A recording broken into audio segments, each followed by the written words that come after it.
right now, um, as well as on my printed out bracket here at home. USC is going to beat Providence, and that one's going to get you a bunch of bonus points because, like I said, everybody's picking Providence. Nobody is picking UFC or USC. Excuse me, slip of the tongue there. But then moving on, we've got 5 seed Indiana taking on 12 seed Chattanooga. Indiana is a very good team. Big Ten is going to have some very solid representation in this tournament this year. Not every single Big Ten team obviously is going to win in the first round. It's possible, though, because they're all fairly good, and they've all got decent matchups. Indiana, second best field goal shooting team in the tournament, fourth best three-point shooting team in the tournament, 25th for free throw percentage. The only thing Chattanooga's better at is free throws, but just barely. So offensive edge goes to Indiana. Defensively, Indiana's better at rebounding. They're not the best at protecting the ball, but neither is Chattanooga. Chattanooga's slightly better. And then when it comes to stealing the ball, they're both fairly good. Indiana at about 7, Chattanooga at about 8. So if Chattanooga is to pull off the upset, they will need turnovers. They will need to have the turnover battle, as always. This is like with every matchup here, if you're catching on to the general theme. Chattanooga needs to win the turnover battle and win the shooting percentage battle. They are not likely to win both. So we confidently pick the big favorite, Indiana, in that game. And then we move on to the 4 seed in the East, the University of Kentucky. Don't ask me how they ended up a 4 seed with their resume this year. They should be a 2 or a 3 seed. They're 26-8 for crying out loud. They're taking on Stony Brook. You gotta love the name at least. 26-6 they were. When we look at the numbers on paper, field goal percentages about identical. 3-point percentages about identical. Free throw percentages about identical. But you also got to think Stony Brook's doing that offense against way easier competition than Kentucky is. So factor that in slightly. When it comes to defensively, Stony Brook slightly better rebounding. Kentucky slightly better at protecting the ball and generating turnovers. Both teams about even. On paper, across the board, this is a very even matchup. So don't be surprised if, Kentucky proves to be a fraud, or a team of, or not a team, this year. I'm sure they've got the talent. But maybe there's a reason they're a 4 seed. Numbers-wise, matchup-wise, Stony Brook stands a chance to win this game. But I like Kentucky. I like Kentucky to be pissed off that they're a 4 seed, okay? And I like their talent to step up and go, okay, it's NBA draft audition time now. Like, this is our scouting combine right here, right now, And that's what we're all here to do, is to get to the league, or to the association, I should say. So I confidently will roll with big favorite Kentucky to beat Stony Brook. But it will not shock me one bit if Stony Brook upsets the Wildcats. Then moving on, we've got the winner of the Michigan-Tulsa game, who was in fact Michigan, taking on Notre Dame. I don't have anything on this particular matchup since the play-in information was outdated yet at the time. But I do know one thing. I do not like Notre Dame one bit. I don't trust them, and I really, really like the way Michigan has been playing, both in this game against a really good, tough Tulsa team and throughout the Big Ten tournament. So I am fairly confidently, I'm confidently picking Michigan to beat average favorite Notre Dame, 6 seed Notre Dame, 11/6 there. That's going to be my play-in winner, since I got Wichita State losing to Arizona for the other realistic, play-in possible winner. So yeah, there we go. One play-in winner that's 11 seed's going to lose. That's Wichita State. One's going to win. That's Michigan, and that's going to be over 6 seed Notre Dame out in the Eastern region. Moving on then. Next we have the 3 seed in the East, West Virginia, taking on the 14 seed Stephen F. Austin University. And Stephen F. Austin This is another one of my big upset alerts here. West Virginia's going down round one. Stephen F. Austin, they've made a culture there of being a low seed that wins first and second round games in the NCAA tournament over the last 5 to 10 years. And if West Virginia is made a culture of being a choke artist, having, good high seeded teams that can't make it far into the tournament. Then we look at the numbers to go along with that for the teams on the season, and offensively, Stephen F. Austin is a good team. They're 8th best field goal percentage in the tournament, 28th for three-pointers, 20th for free throws, all way better than West Virginia, who offensively in the tournament is ranked 44th in field goal percentage, 60th in three-point percentage, and 57th in free throw percentage. West Virginia's offense is atrocious, and Stephen F. Austin's is good. Okay, so that doesn't bode well. Well, what does Stephen F. Austin not do? Well, defensively, they don't rebound well. And West Virginia does rebound well. However, Stephen F. Austin makes their shots, and West Virginia doesn't. So, that kind of negates that, makes it a level playing field. When it comes to protecting the ball, turning it over, neither one of them are particularly good at protecting the ball. Both of them are fantastic at creating turnovers, West Virginia being the best, Stephen F. Austin being the 4th best. So defensively, things kind of all wash out. Even playing field. Offensively, Stephen F. Austin is way better. And then, like I said, the wild card factor, Stephen F. Austin has a winning culture with that program and that coaching staff and those players there. West Virginia does not. So we pick another big upset, Stephen F. Austin, 14 seed beating 3 seed West Virginia in round one. Over in the East, then moving on, 2 more matchups in the East. We've got 7 seed. West Virginia is a big favorite there, by the way.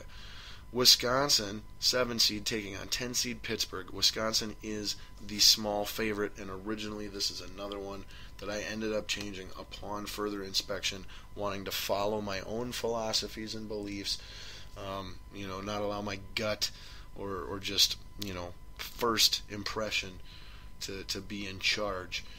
And upon further inspection, I have to pick Pittsburgh to pull the small upset over 7 seed Wisconsin in this one, and here's why.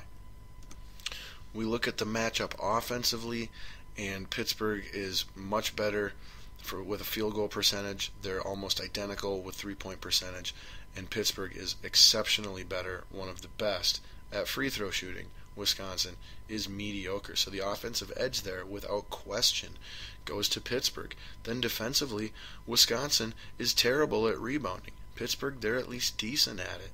When it comes to protecting the ball, they're almost the same. Less than 1 full turnover difference between them. And when it comes to creating turnovers, they're both almost exactly the same. So we look at that matchup, and how can we not pick Pittsburgh? So Wisconsin will get upset and be one of the few Big Ten teams to let us down in the first round of the tournament, representing all Big Ten. Since that's all we got as Gopher fans, is we got to cheer for all the other Big Ten teams. Yeah, we're from a good conference. But we're terrible. We don't even get invited to the NIT tournament, but whatever. Screw you guys, NIT. But anyway, we move on to the final first round matchup here in the East, and that has 2 seed Xavier versus 15 seed Weber State. And this one, on paper, you almost get excited. Ooh, maybe this is the 2 seed that loses to the 15 seed this year. And it's possible. Xavier does not shoot particularly well from the field or from the 3-point line, but they're not terrible at it. And they do shoot fairly well from the free throw line. Weber State, inexplicably, is terrible at the free throw line, but they are very, very good from the field and the 3-point line. So that's where their shot in this would come in.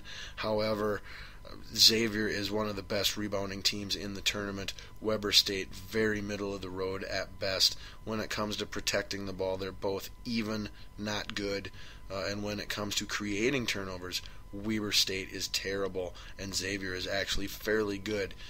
So with everything needing to go right, and on paper, only the suggestion that maybe 1 or 2 things could go right, we confidently pick Xavier to move on to the second round in that matchup. Alright, so we're done with 2 regions now, 2 to go, and then we can move on with the rest of the tournament. Sweet. We might get it college basketball portion done here in 90 minutes, and then we'll have 30 minutes to cram in quickies on the other sports topics. Perfect. All right, well, let's hop over now then to the other side of the bracket, or the other side of my page, once again. That would be in the Western region, where our number 1 seed there is Oregon, in my opinion, without question, the worst of the 4 number 1 seeds in this tournament. I don't think Oregon's all that good. I don't trust them to go very far at all. But anyway, their first round matchup against number 16, Holy Cross. I mean, it's a 1 versus a 16. The 1's going to win. But we'll give you just a little info on Oregon. They're decent shooting from the field. They're mid-level or worse from behind the arc.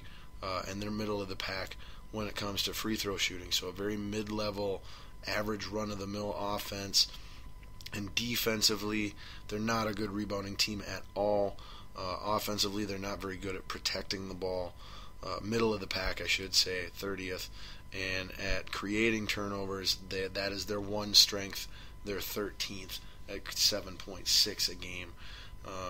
So I think they're horribly, horribly overrated. Coming from a weak conference and just, no, I don't trust them at all. But they will win their first game, of course, because they're a 1 playing a 16. Then moving on, we've got the 8 seed St. Joseph University taking on the 9 seed Cincinnati. And look for this to be an ugly game. Not that it'll be a low-scoring game. It should be a low-scoring game. Because both teams are terrible offensively. SJU, better from the field. Cincy, better from behind the arc. About the same from the free throw line. Defensively, this is where Cincinnati, to me, separates themselves. They are 9th in creating. They average 8 steals a game. St. Joe only averages 5. And then the turnover difference, Cincinnati only turns it over 1 more time a game than St. Joe does. And I mentioned both teams' bad shootings. That puts it at premium on rebounding. Cincy is also the better rebounding team. Thus, Cincinnati will win this game as the, they're an average-sized favorite to win this game as a 9 seed. That is interesting. But yes, I believe that to be correct. Cincinnati will win over SJU. Then moving on, we have got 5 seed Baylor taking on 12 seed Yale. I think this one's fairly easy to call personally. When it comes to shooting the ball, Yale can shoot from the field and the three-point arc, and they can rebound. Those are the 3 things they do well, and that is it. They are terrible at shooting free throws, they're terrible at protecting the ball, and they're terrible at creating turnovers. So what more do I need to say? Baylor, they're decent at field goal percentage. They're decent at three-point percentage, and they're decent at free throw percentage. They're decent at rebounding. They're not the best at protecting the ball, but they're not playing a team that's good at creating turnovers, so no worries there.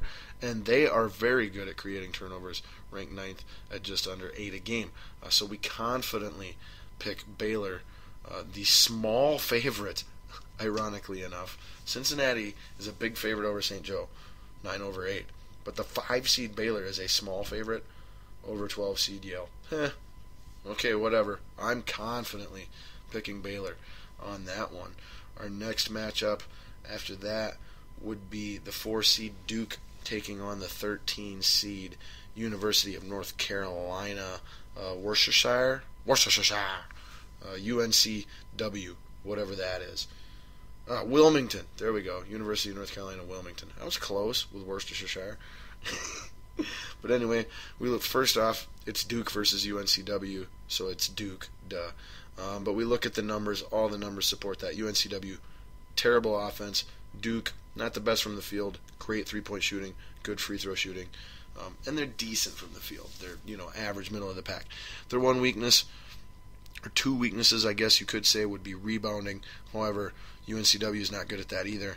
And then creating steals, Duke is middle of the pack. UNCW, they're 15th, so they're okay at that. And then protecting the ball, though, UNCW not very good, 11.5 turnovers a game. Duke only 10 turnovers a game. That is the 6th best in the tournament. team that can protect the ball has a good chance of advancing in the NCAA tournament. We very